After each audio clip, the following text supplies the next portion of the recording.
What's your name? Michael Mitchell.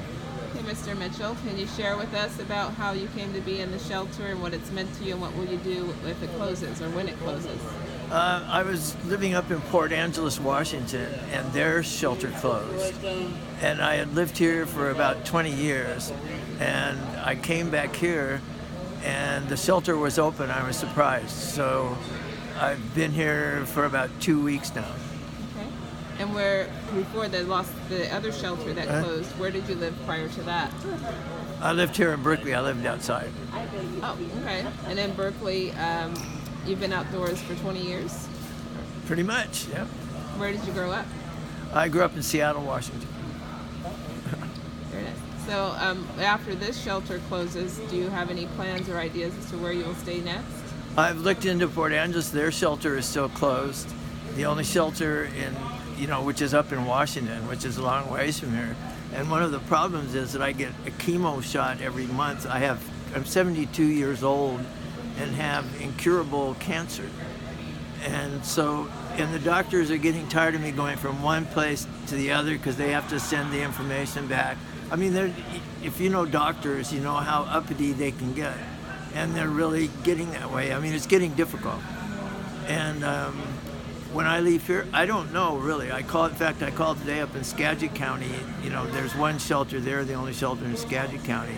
And the problem there and in Port Angeles is that the vacancy rate is only 1% of, it used to be like 11%. So now you have to have perfect, credit, perfect landlord-tenant references.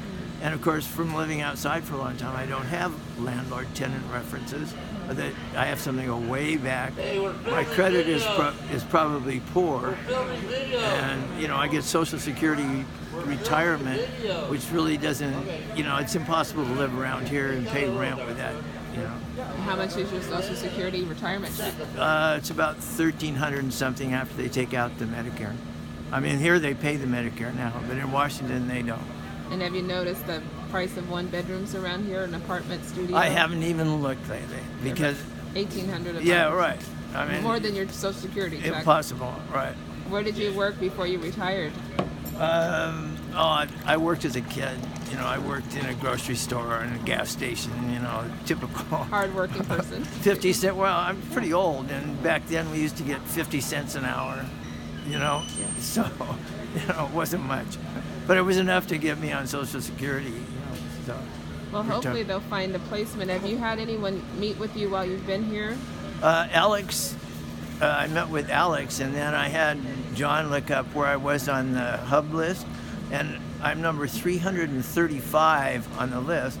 And I can't imagine that there are 335 people 72 years old and have cancer. Before me, I can't imagine that there's 335 people worse off than I am. It's just, something wrong there. Did they tell you that they had any kind of prioritization system? Yeah, they said that people who had problems like cancer, incurable cancer, and I have to get this chemo shot every month. I can't just go any place because I have to come back to the doctors. And it gets all loused up because then you go to DSHS and say, well, I'm back in California. And then that takes a couple weeks. And then they come out with this new one where if you have Medicare and Medi-Cal, they won't pay for the chemo I was getting.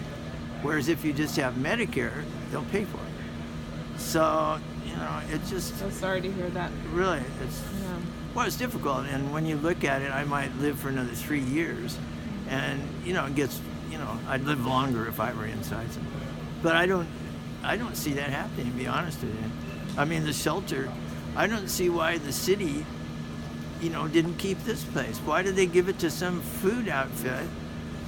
And it's just money, it's just greed. And, and look at all these people. Where are all these people going to go?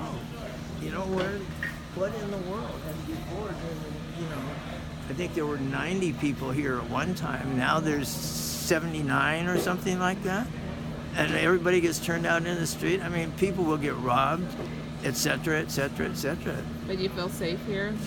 Yeah, much better. I mean, outside, it was dangerous. I didn't sleep at night. I got robbed of medicine and, and robbed of everything I owned. When I fell asleep, woke up, it was gone. Yeah. Sorry to hear that. I really appreciate you sharing. Well, I just, I hope that the people in, like the city council are aware of not the monetary part of it, but the human part of it, all these people. I mean, that's the part, if they understood that, there'd be a little more action than just looking at the bottom line. Okay. Thank you. Appreciate it. Yeah. Take care.